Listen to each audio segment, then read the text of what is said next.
Hello, I'm David Pendergrass, and you are watching the final video for the study of how to read the Bible for all it's worth. I want to say at the very beginning, thank you for watching, and at the very end, I'm going to say some more encouraging words, and thank you for the great work you've done on this 13-week study. Let's look very quickly and very briefly at chapter 13, the Revelation, Images of Judgment and Hope. If you'll remember, we have talked about through this study many times about different literary types or genres. There's Psalms, wisdom literature, Gospels, history or the book of Acts, different histories in the Old Testament, and so forth. We've discovered some of them, we've explored some of the major genres or literary types. Remember, that's the very first thing we need to do in interpretation. You and I remember, and please help your DGroup members think about this at the very beginning of this study for this week. You and I do this instinctively. We instinctively think about different genres every day, all the time. We do it all the time. When I pick up How to Read the Bible for All It's Worth, I don't read it like I do a John Grisham novel. If I pick up the newspaper, I don't read an editorial in the newspaper like I do the comic books, comic section. I don't read the editorial like I would a cookbook. Let's say, for example, I'm talking to my friend Jeff, and Jeff and I were looking over this literature, this book, and Jeff says, "Hey David, what are you reading?" And I said, "Well, I'm reading this stuff. It's really great. It's called poetry, and it talks about this guy's in love." And Jeff picks up and goes, "Poetry? What's poetry?" He flips through the page and he says, "Well, the guy says something about a butterfly in his stomach and feeling butter. That's disgusting. He eats butterflies?" I go, "Well, no, Jeff. No, he didn't eat butterflies. It's an expression. It's a metaphor. That is, it's a little flickering. It's the feeling of adrenaline that comes when we have anxiety or nervousness because we're excited about it." And he goes, No. Butterflies? It says right here in the text, butterflies in the stomach." To which I say, "It does say that, Jeff, and just repeating the words butterflies over and over doesn't mean it's literal butterflies, no matter how much I repeat the word butterflies." And Jeff goes, "But it says butterflies in the stomach." Now, Jeff, wait a second. Do you know about what poetry is? And Jeff goes, "What's poetry?" I said, "Well, Jeff, poetry is a genre. It's a literary type. It's a kind of writing in literature where you express things in certain ways that is different from prose. It's different from declarative statements and so forth and literal descriptions. You don't read it like you do a science textbook or a cookbook or whatever. There's full of metaphors and similes and symbolism, and it's meant to evoke emotions and feelings and reflection. It's meant to evoke that. And so you can't get caught up in the words used. You have to get caught up in what it evokes." And Jeff looks at you and goes, "Well, I think this is ridiculous because it says butterflies." Now, that analogy is a little bit comical, but it's comical because it's so true. Imagine for a second that you had that exact conversation with someone who's never heard of poetry. Well, the problem is that's what happens to us today. There is a genre, a literary type, like my friend Jeff, he didn't know what poetry meant. There is a kind of literary style called apocalypse that you and I no longer encounter. It's a literary style that's dead. So imagine, just like Jeff in my analogy, who never heard of this newfangled poetry. If I said, "Jeff, poetry is a really old form of writing they used to use all the time back then, a couple thousand years ago." That's what apocalypse is. Apocalyptic literature is a specific kind of genre, just like gospel is one, or biography, or history, or cookbook, or newspaper editorial. They're all literary types. The reason why Revelation is so bizarre to us and usually misinterpreted and misapplied is because it's a kind of literary style that we no longer use. And so people aren't familiar with it. And so they read it like it's just a free-for-all. Well, in scholarship, and you can too, in scholarship we study this. In the ancient world, Revelation fits nicely into a pattern of literary style called apocalyptic, like I've said, apocalypse. And there were many Jewish apocalyptic works, and there were many Christian apocalyptic works. You can read almost all of them, if not all of them, in English translations. and you can buy a reader that's cheap. I have one. You can borrow it, and you can read about 30 or parts of 30 different apocalypses, both Jewish and Christian. I had a PhD class on apocalyptic literature. In the very first half of the semester, we did nothing but read and analyze other apocalyptic works. And then the last half of the semester, I was kind of nervous. I thought we were going to run out of time. But it was very effective, because by the time we got to after the half of the semester, and then we got to Revelation, it looked so easy to read. It was no longer daunting. I just got it because I'd read all the other kind of styles. Again, by analogy, if I read Robert Frost and Dickens and on, and if I read all these poets and then read one little thing on poetry, it would be a lot easier to read. Well, Revelation is like that, and it's Revelation, not Revelations. It's called Revelation, or the Apocalypse of John.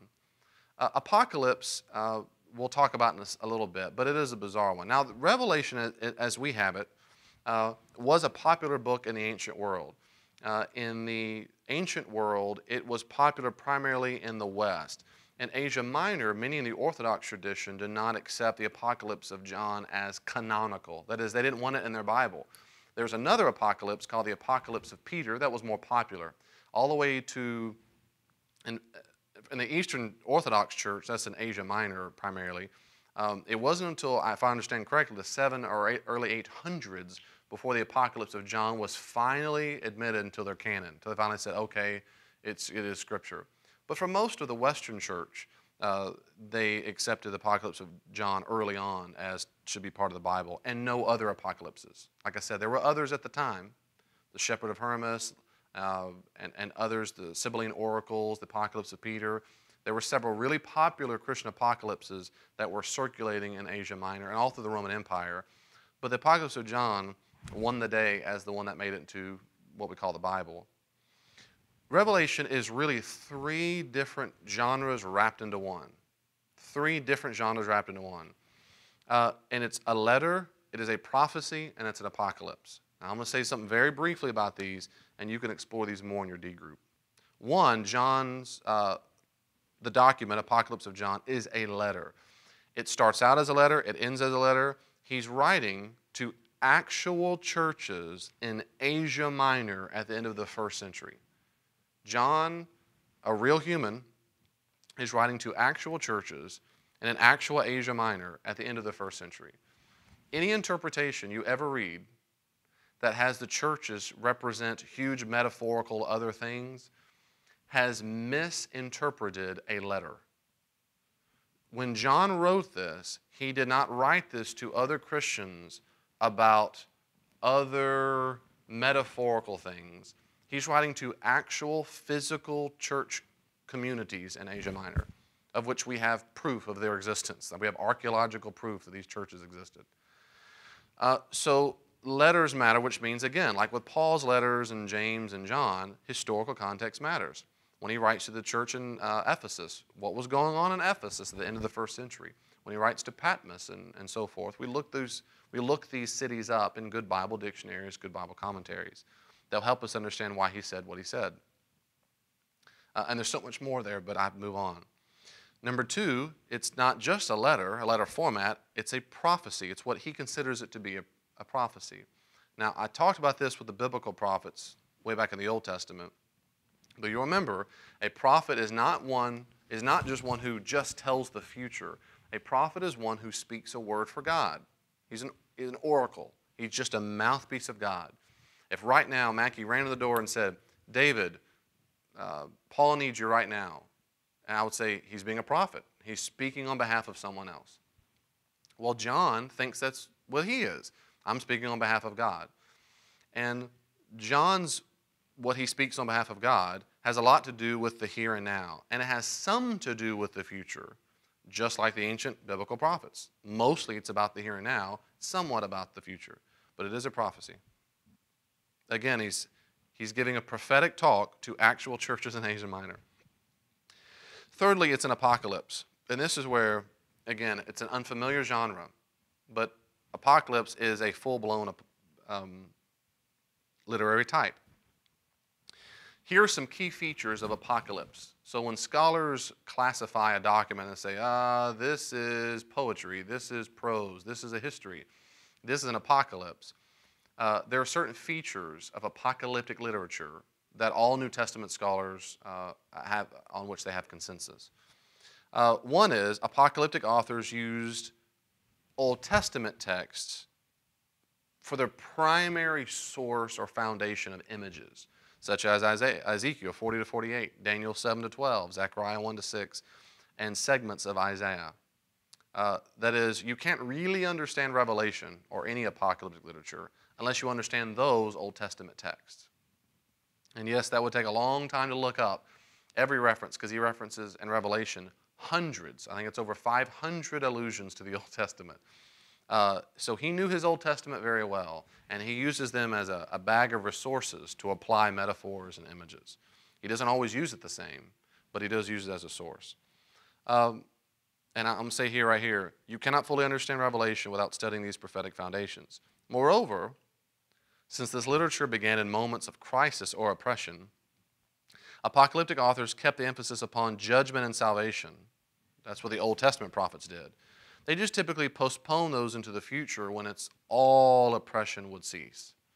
So what apocalyptic authors did, like John the prophet, what he did, like the old prophets, was he kept the message about judgment and salvation and hope. What he said did something differently than what they did in the Old Testament. They talked about judgment and hope right then in their times, with very rare exception.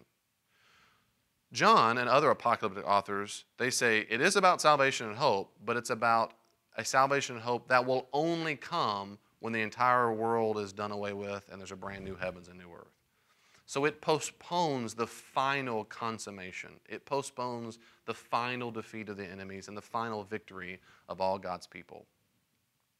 Letter B, this genre deliberately uses visions and dreams to convey the message because the author has been given an otherworldly vision. Now, we all get this because we've all, I guess all of us, have had dreams. And you wake up from a dream and someone says, well, describe your dream to me. Some people can never remember their dreams. I can oftentimes, and a lot of times most people can. But when you try to describe it, isn't it true when you try to describe it, you can remember some details and some things that happen. Now, some dreams are real vivid. But most of the time, the dreams, you only remember part of them, and it's kind of fuzzy. You kind of remember certain images, and, well, you were there, but I don't remember what you were wearing, but you were there, and so-and-so was there. We were in some room. It was kind of white. I don't remember. But in our dream, though, it seems so clear. But when we're trying to describe it, it sounds otherworldly. Apocalyptic literature, in our book called Revelation, is just like that. It's a vision, or it's dreamlike. It's dreamlike, which means he's deliberately using things of like a dream to explain it, which means it's kind of fuzzy, as it were. Now, the word apocalypse in Greek means revelation or unveiling. If someone said, describe to me your dream, and I described it, I would say, you gave me an apocalypse. You revealed or you unveiled your dream, your vision. And that's what it means. That's why we call it the apocalypse of John. It just means the unveiling. As if the heavens or the heavenly realms we could just unzip it and pull back the layer and see the supernatural realm. If that were to happen, you could not say, oh, it's just like that tree. It's just like that so-and-so. You couldn't. You would be forced to use, that's the next one, metaphors, images, numbers, wild images, to try to express how otherworldly that world is. And apocalyptic literature, especially Revelation. In fact, Revelation has more vivid images probably than any other apocalyptic work that exists. It loves to say things that just sound crazy to us. It does not like to describe things at face value. Most of the time, if you read Revelation as a face value description, oh, a grasshopper with a scorpion's tail. Okay. How long was it? 3.6 meters. We've missed the point. We've missed it because that's not how apocalyptic literature works. Again, if I said butterflies in your stomach, ugh, and I go, no. That's not how poetry works. You've misread poetry. And I'm saying that you and I have misread apocalyptic works if we're trying to always squeeze it down to a face value description. There are genres that like face value descriptions, like biography or law. Don't eat pork, don't eat this. That's not a metaphor, it's saying don't eat it. Well, that's a different genre. In apocalyptic literature, it's different. So beasts with 7 heads and 10 horns, a woman clothed with the sun, locusts with scorpions' tails and human heads. Okay. So the point is, like with poetry, typically, pay attention to how the image makes you feel rather than the exact physical description. Do you go, ugh, or oh my goodness, or that's gross, or that's ridiculous? Whatever you feel, whatever it evokes for you, then stay with that. The problem is, a lot of the images used in Revelation don't evoke things in us anymore because we're 2,000 years removed in a different language and different culture removed. So books and teachers have to explain it, and then just like it was explained to me at one time, and then when they're explained, you go, oh, I get it. Well, then we've missed the point. It's the same thing every time my wife sees me laughing at a show and goes, what was funny about that? By the time I describe it, I've dissected the frog. It's not funny anymore by the time I say why it was funny. Unfortunately, that's how it works with apocalyptic literature and parables typically too. I go, oh, okay, well then it's not funny, or it's not, I didn't evoke awe in me anymore because I go, oh, a star means this, but nevertheless, we do what we can. So it deliberately uses Old Testament text as the major source from where it gets its metaphors and images and symbols. It deliberately describes a visionary or dreamlike state, and it deliberately uses symbolism, metaphors, numbers, and wild images to keep this otherworldly vision described. Number 2, understanding time.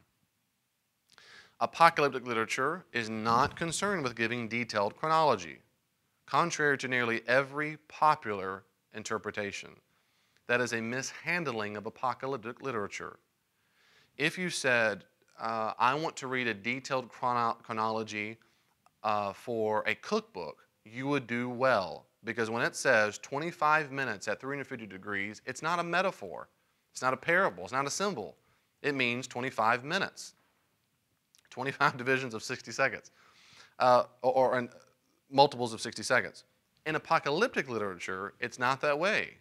If you say, no, it says 25 minutes, it says butterflies, you've misread the literature. Instead, that's not how visions and dreams work, right? It's not how they work. So we don't try to force revelation into a time scheme. To do so is to greatly distort and misinterpret the genre. Now, there can be some basic movements of time, but if we get hard and fast with it, we probably almost certainly misinterpreting it. Here's there are many, many outlines of Revelation, many of them.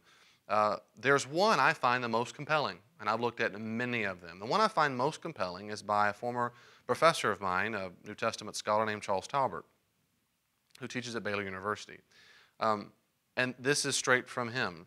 And I find it by far the most compelling. You see, very beginning, Revelation 1 to 3:22 is about the prophet's call and those letters to the 7 churches of Asia Minor. And then we have something that would be described as 7 scenes, 7 descriptions of the same kind of thing. And very briefly, because I don't have time now, all Christians that we know about in the early church, in the ancient world, and of course today as well, we would say time is divided in 2 major sections. 2 major sections. You have this present evil age where we're at. There's going to be a dividing line of judgment, and then the world to come. Okay, in simple schema. Present world, ancient and present world, it's evil and corrupt. There's going to be a judgment day, and then the world to come. Right before the dividing line, and maybe a little bit right after, but right before it, all apocalyptic authors said it's going to get worse and worse and worse. There's going to be wars and rumors of wars and pestilence and droughts and famines, and just hell will break loose right before the end. That's how they always talked. That's how Jesus talked in Mark 13 and so forth. That's how Revelation is concerned. That's what Paul talks about. It's going to get worse and worse and worse. Dr. Talbert suggests that, and a couple other scholars do as well, that what we have in Revelation is 7 different scenes of right around that dividing line, the shift of the ages, the shift of the ages. So if this cup had 7 different sides to it, maybe it's not a good analogy, but I'm a book. That's got 6 sides, or a bunch more if you do the top bottom. Anyway, so if I say it's one book and I'm saying this is one side, I'm going to give you a description. I'm going to go, dook. I'm going to describe the same book. I'm dook, same book, same book, same book. Every time I'm turning it, I'm giving a different description of the same book. Okay? Dr. Talbert said that he thinks that what we have is 7 different scenes, descriptions of the same event, and that is the shift of the ages. I think he's right. Now, there's so much more to that. You can look at his commentary. His commentary I have at the very bottom, page 59. It's called The Apocalypse, a reading of the Revelation of John. I think it's the best book out there on Revelation, and it's short and sweet. He's very concise. Ben Witherington III's book, Revelation, is really good. And Craig Hill's book, In God's Time, the Bible in the Future, is not a commentary on Revelation, but it has a lot of really good and scholarship, very common sense, consensus views of how to understand apocalyptic works. So there's more there, but that's where we're going to stop there on that point in the outline. Number 3, the purpose of Revelation. What is the purpose? Well, he never tells us exactly, but there are some themes like a drum he hits over and over and over again. And most scholars would say these 2 things. One, he wrote Revelation to encourage Christians to keep their faith in the face of suffering, which is on its way. Now, some Christians were going through suffering, but a lot of it was coming. And he repeatedly says, for those who endure to the end, or to those who conquer, to those who conquer. The Greek word for conquer is nikeo. The word for conqueror is Nike. It's actually pronounced Nikki. That's where we get the female name Nikki. So the shoe Nike means conqueror, one who is victorious. And it's constantly through Revelation like a beating drum. So stay faithful. Number 2, to encourage Christians to stay pure, faithful to Christian practices in the face of a seductive, sinful culture.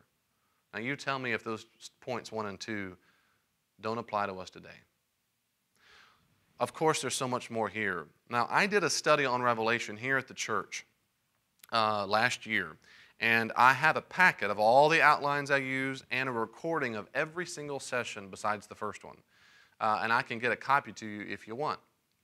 And I cover it in great detail. And I'm sure in the future I might do it again. It's a fun book to cover. That's all, folks. I want to say that a couple things. One is, I'm proud of you. Thank you for taking the time to wade through this material. For some of you, I know it was more demanding than others, and I appreciate you having the courage and the tenacity to stay in there and keep doing your work, because it has been paying off. It has been paying off. I appreciate the hard work you put into it. I appreciate your care for loving your people well. I've hoped this all along. I've prayed for this. Before I even got here, I prayed for this. That this study has helped change you and change your people in your D group. I hope it radically changed the way you've read the Bible, if you needed the changing. I hope that you apply these things. I hope that you will go back, you'll keep your notebook. I hope you'll go back and use these things, especially if you're a D group leader or a teacher. If you're covering, say you're going to cover the book of Acts, I hope you go back and reread what we covered in Acts. If you're covering an Old Testament text about Joseph, make sure you cover those things. Go back and reread it. I hope this becomes a really useful notebook for you. If you have any questions, if there's any way I can help you, you know to let me know. God bless you. Thank you for all the work you've done. I look forward to seeing you real soon.